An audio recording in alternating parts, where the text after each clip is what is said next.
Got vision and destiny. At elemental, that's chemistry. All those heroes, that's infinity. It's endgame. Yugi peoples, welcome to the discussion video. Alright, so yeah, yesterday I made my return to locals after nationals and I went completely undefeated with the same deck list I used at Nats.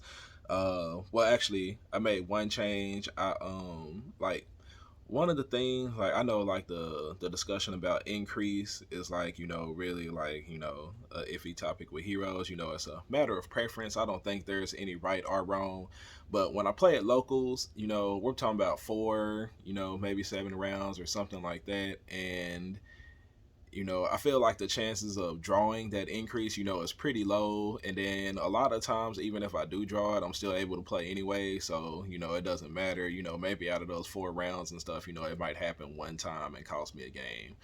But when you play in a bigger tournament, like at a regional or, let's say Nats, where you're playing, 10, 12 rounds, well, 10 rounds for a regional for some of us. Like out here, we play like 9, 10 rounds because our regionals are so big. But and playing in Nats where it's like 12 rounds, I do feel like, in most cases it's better to go ahead and run to increase because, as you play more and more rounds, your chances of drawing that increase, are pretty much, increasing. So, for Nats, I did run 2 inside of my main deck, and at locals, typically I just run 1. That's just my, my logic, my thinking when I go into it and stuff. So, I guess like the big difference between my rounds here at locals and then my rounds at the regional, I mean at the nationals, is that I didn't run into anybody main decking Bystials. So I was actually able to win my games. Like, at Nats it just seemed like everybody that I ended up playing against was main decking Bystials, in which I was able to win through some of them. But when you're constantly getting hit with Magnamut and Druid Worm and stuff, it's like it hurts. It makes it really tough to win when it's happening constantly. Like I said, like some hands you can play through it, sometimes you're able to, but sometimes you can't. And one of the toughest things about playing the bestial things is, somebody said plasma, stops them. Well, not necessarily. If you're playing against a good player and, they know to go get that Druid Worm, they're going to get him off the board, and yeah, he's going to send that plasma. And, that's just the way it is. Um, yeah, but at locals, like I said, I went completely undefeated, 4-0. My first round ended up being against, what was my first round against? Oh, shoot. This is the part that I hate the most. It's like I don't write the stuff down, so it'd be hard for me to remember a lot of the times. I'm trying to remember what I played against first round. All right, maybe we'll come back to first round. Hold on one second. Let me think. Okay, got it. My bad, y'all. So first round, I played against. I want to say it was going second Pearlies. I'm not too sure if it was necessarily going second Pearlies, but I know like going into game 2, he actually did decide to go first. But I think I want to say he won the dice roll and made me go first, but I'm not exactly too sure. But yeah, he's been playing the deck for a little bit. He usually either plays that or plays Gotti. So game 1, all right. So this is like a couple tips and stuff. That's why I'm gonna go through my matchups. Game 1, I ended up playing against, like I said, I played against going second Pearlies, and I Dark Angeled him. One of the interesting things he did is like he saved the Imperm, and you know how usually people go after Vion. He actually didn't go after Vion. He ended up hitting my Infernal Rage, so he kept me from getting my favorite contact, which I guess like ended up being like pretty crucial, like a little bit, because not only did it stop me from getting favorite contact, but I also couldn't tribute him off to get Sunrise, to get Miracle Fusion, and then Miracle Fusion into my Dark Law. So how did I say, kudos or whatever to him for seeing that. And yeah, like that really, really hurt because, like if he, like sometimes when they tend to imperm, something like Stratos or Vion or something like that, you can hit him with the mass change and you might be okay in certain situations. But yeah, he hit the Infernal Rage with the Imperm, and there's no way to chain block around that. If he had ashed it, maybe it would have been different, but yeah, he Impermed it, so there was no chain blocking around that thing, so it made the matchup a little bit more difficult than it would have been. But we did end up winning game one. One of the things I learned when playing against Pearly is that Dark Angel is not necessarily like the best card against that deck, because number one, he was running that Fuji Chisel, whatever his name is, Fujakiri or something. That one that can't be destroyed by battle and everything, whatever, and he could put the Downer Magician and a Zeus on top of it. So, he brought out the what do you say, the Negro Pearly, the black one. And I should have probably popped it with DPE, but I didn't, because when I played against Pearly before, they had did when I had the Dark Angel, they had relinquished Anima me. So, keep that in mind. Also, they might be running Relinquish Anima, and I just didn't think about the Fuji thing, and it almost ended up costing me the game. But, fortunately, I was able to, come out and win that game. And then game two, I want to say, like, I just ended up in the end, like, it was kind of like a grindy match or whatever, and I was just able to come out with the win eventually because of Dark Law. And I want to say, like, towards the end, like, I was completely out of steam. And what ended up happening, oh yeah, it was crazy. Like, I was completely out of steam, didn't almost have anything left. I got Zeused multiple times. He had ended up being able to Zeus my DPE, and in the end, like, I think, like, when I was finally able to kill him, what I had to do, I had to fusion Destiny into Destiny Hero Dangerous, and I ended up having enough Destiny Heroes inside my graveyard to increase his attack up to 3k.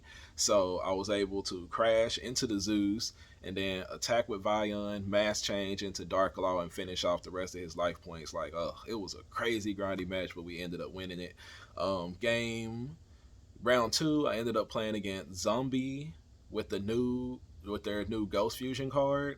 And yeah, one of the toughest things about this matchup is, like, having to constantly play around Super Poly, because, they turn everything into zombies. They like to Super Poly your stuff. And then with heroes, it's like, they don't even have to turn my stuff into zombies. They can already just Super Poly me. So yeah, I did end up getting Super Poly, but, fortunately, it was one of those cards that was in my mind the entire matchup, and I was able to push through and win game one.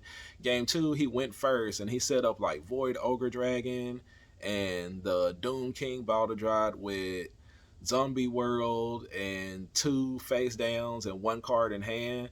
And I guess pretty much, his plan was, to Super Poly my stuff, and then, discard the 1 card that he had in hand, and then make his Void Ogre Dragon live for the negate, and then of course having to play through Doom King Balderdrots with his non-targeting effects and stuff. Like, yeah, but fortunately I opened up evenly matched, and I was able to, destroy everything, and yeah, go ahead and win that match. Round three, I played against Tearlaments. It was the man was drawing like crazy, doing good and stuff, but fortunately, I drew enough gas in my opening hand to be able to play through multiple negates and hand traps. And, well, he wasn't playing hand traps, but to play through, like, multiple graveyard effects and summonings and stuff like that. And DPE was able to just get off in there and grind out me a win until, pretty much the match was over. Game two, he went first, and yeah, it was, like, pretty hard to just win through it. And then game three, we had about 13 minutes going into the match. I went full combo and everything and stuff, and at some point he had no point but to activate that one guy who's like a tuner or something like that, where you can pay half your life points in order to pay half your life points in order to special summon him and do, synchro stuff or whatever. And yeah, because I, like, pretty much, like, set up Dark Law. I'd actually set up double Dark Law for him because I was concerned about so yeah, I had set up double Dark Law, or the ability to go into double Dark Law, because I wasn't sure, like, what he was doing. And I'll say, like, one of the interesting things about the matchup is, like, I pay attention to all his mills and stuff, and I'm still main decking Crossout Designator. Like, it was pretty crucial in some of my matches. And yeah, it's just like I noticed there was no hand traps going to his graveyard. He didn't hand trap me the whole time, and so I sorted out my crossouts, and it makes it so much easier to side deck when I don't have to worry about hand traps and stuff. And this actually happened at Nats too. I played against a Sky Striker deck playing Time Traveling Morganite, and I was like, no hand traps, go ham. And that's kind of like what happened. I just went full inboard on them with no fear of anything and stuff. So it was pretty crazy. And yep, that's pretty much that matchup. I was able to win that one because we only had like 5 minutes left or so, and you might say, oh, it could have ended up being a tie. But one of the things that I kept in mind is going into the matchup, I'm still I had it in there for nationals, but since I didn't change my deck, like I still had Dystopia inside of my extra deck, and I had favorite contact set. So I was just like, if he is trying to use up this whole 6 minutes when he knows that he can't play Yu-Gi-Oh, I am going to I'm going to favorite contact into my Dystopia and burn him for 1100 anyway. So it's just didn't really have much worries going into that game. And then my final round ended up being against Kashtira. I won the dice roll going first. I hit him with the Dark Angel lock. He did summon out Ghost Bale. He normal summoned Ghost Bale, and I figured that if he's normal summoning Ghost Bale, then he probably has a Link monster or something that he can go into. So I went ahead and just popped it with DPE because I wasn't sure what deck he was playing. But it turned out to be Kashtira. After I popped the Ghost Bell, he went ahead and passed turn, and of course, I proceeded to OTK him after that. Game two, he went like full inboard combo with set back row, and unfortunately, it was just like the only game that I bricked. I believe my hand was like Plasma. It was Plasma, Increase, Malicious, Dark Ruler No More. What was the other cards? It was Dark Ruler No More. It was something. There was no starter. There was no A Hero Lives, no Stratos, no Ferris, no Vion. I actually just didn't draw into any of those starter cards, which would have been able to win me the game because I drew the Dark Ruler No More. I would have actually been able to play Yu-Gi-Oh had I drawn a starter card. So I'll go ahead and scoop game two. Now, game three, I've been like, oh shoot, it'd be nice to go undefeated with heroes this tournament and stuff. And game three, I felt like I was not meant to win that matchup.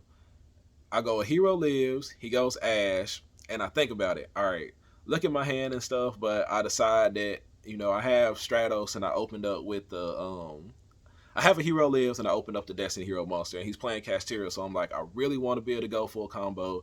They typically don't run Nib, so I'm not worried about it because I have the cross out inside of my hand. So I'm like, okay, this is what I'm going to do. I'm going to go ahead and go full combo, and I'm going to cross out this Ash so that I can, go full combo. So I cross out the Ash, summon Stratos, effect is fine. I go add Ferris, get Droll and locked. Lockbird. So the boy Droll and Lockbird me also. So I'm like, I have Fusion Destiny in hand too, which is one of the things I talked about. I don't necessarily feel like Fusion Destiny is needed inside of, the deck in order to go full combo. But when you get hand trapped, it's good to actually have access to Fusion Destiny, which is why I actually ended up playing it because, we're going to get drolled and, just other hand traps and stuff. And in that aspect, Fusion Destiny is a good card to have because, it's a really, really good card, even though you can typically only set up, DPE Plasma or DPE Dark Angel, whichever one you prefer for the matchup, and it doesn't allow you to go, full Infernal Rage combo thing. And there were actually like 2 different times during the tournament where I drew it with Liquid Soldier and I just discarded it. That's just how it happened because I had already like proceeded into going my full combo stuff, so there was nothing else for me to do with the card, so I just tossed it. And people look at me funny when I do that, but it's like I can't do anything with it now. I already got my Denier, I already got my Mally. In most cases, I'd already searched out Dark Angel or Plasma, so the Fusion Destiny is just dead at that point unless I want to bring out Dangerous, which there's really no point in doing that. So, okay. So, yeah. Ash first. So, I'm like, okay, let me go ahead and set up like a way to keep him from OTKing me. So I'm gonna get increase into my spelling trap card zone, so that I don't draw it. And then on his turn, I can use it at some point before he brings out a Rise Hard and go ahead, and get my Vion effect and all that stuff. So Ferris effect gets impermed. So I got ashed on my Stratos, which I crossed out. Then I got drolled after I add the Ferris, and then after I special summon the Ferris, I get imperm. So that's 3 hand traps right there. But like I said, I have Fusion Destiny. I go ahead and Fusion Destiny. Now, like, I think he kind of got confused here because a lot of people, they hardly ever see you send just like a level 6 or higher hero monster in order to use Fusion Destiny. But I ended up sending Denier and Vanilla Neos in order to bring out my DPE, past turn. I think, did I have one hand trap? No. Oh, yeah. And then, so, like, my last card in hand is Nib, which, I left it in going second against him because of the way my deck is built and stuff. So, yeah. So he goes and he opens up Pot of Prosperity into Lava Golem. So of course, if I don't want to lose my DPE, I'm gonna have to go ahead and pop my DPE here. DPE, pop him, and I pop Stratos. I left Ferris out on the board because he had the biggest booty, and I go to activate DPE's effect Engrave, and he ghost bells me. This man opened up 4 hand traps, Prosperity, and what's the other card? Unicorn. I was like, I'm not meant to win this game. But I had activated the Hero Lives. We only had like there wasn't very much time. Well, no, there was like quite a bit of time left, like 17, 16 minutes or something like that. But he was doing calculations and stuff in order to be able to finish me, to make sure he had killed me because he had prosperited and now I only got like half my life points left. And yeah, he was trying to proceed to go in and kill me. After he goes full board and stuff, I nib him at the end, and his only card left in hand was Lava Golem. And yeah, so next turn I proceed to draw Vion, and I proceed to kill him in that in the rest of that turn. So yeah, we ended up going undefeated, having pretty tough matchup at the end there. The tier list matchup was like a little bit crazy. Game 1 and 2, like, had to find a way to get there, and even the match against Pearly, was pretty crazy, like grindy matches and stuff. And my extra deck is not built for grindy matches. It was crazy. So, but yeah, that's how the tournament went. We opened up a whole bunch of OTS packs. I ended up with like 4 or 5 OTS packs, I want to say, and didn't pull anything out of them, unfortunately. But it feels good to go undefeated. I kind of feel like a little bit redeemed, feeling like if I don't get like hit with a Bystial 3 times in a matchup, it's possible for me to win. But it is what it is. So yeah, deck profile coming for that tomorrow. Any other thing? I don't think there's anything else much to discuss. I just wanted to talk about my locals experience. So I'm gonna get back to being able to record them. My tripod thingy broke and I have not replaced it, so we're gonna get back on that. And I have been doing the POV cam, but for some reason, I don't know, like if it's the way my forehead is shaped or something, but it's like always crooked and it looks like the video is going this way, and for some reason I haven't figured out how to be able to fix that. But y'all let me know in the comments if y'all would rather see the POV cam, or would y'all rather me just set it up like with a normal view, so that we can go ahead and at least get get them recorded. And yeah, don't forget to check out the giveaway video if you want to have a chance to win that. I think y'all also saw that PM Megamats launched a new hero playmat, and just to let y'all know, our next giveaway was going to be a choice between 2 mats, but because of the launch of that one, it's going to be a choice between 3 playmats. So I'm pretty sure y'all can guess what that 3rd playmat is.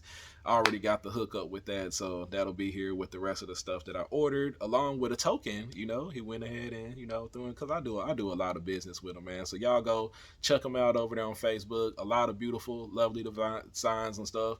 And if y'all do, y'all can tell him Timothy Scott, aka Mass Hero, sent y'all. Maybe we'll get like an affiliate thing or something, and we can get a discount over there or something like that. We'll see what it do. But appreciate everybody for staying a while to listen, and I will catch y'all on the next video. Oh yeah, and if y'all interested, like, also I bought these off I bought these, but like you can see like the red for this one is kind of off, but I'm gonna redo it. I'm gonna have the company remake them and stuff, and do it with the logo actually like matching the Mass Hero part on there and stuff. But yeah, I have to wear collared shirts to work because it's a little bit fancy off in there. So I had these made to kind of promote myself while I'm going. But some people like them. If you would kind of like one of them, hit me up, let me know. It has this on the front, and then on the back, let's see, I can show y'all. It has like a bigger version of it and stuff. Can y'all see that? I'm gonna get it a little bit better, but they have different colors. Like I ended up getting this black one. Then they have I got a white one. It was a black one, a white one, and a gray one. But I might end up getting because I felt like those like the colors that went best with the logo and stuff. But if y'all are interested in one, hit me up, let me know. This will be different. It'll match like this and look a little bit better. So yeah, y'all hit me up in the comments, or send me a message on Facebook, Twitter, something like that, and let me know if you're interested in one, and yeah, we'll get that taken care of. Well, appreciate y'all for watching. Catch y'all on the next video. My wingman, he come through, he level up, he go cool, he's shining out and popping to over 9K. That's a breakthrough. Be on top now. Here's a look at our world.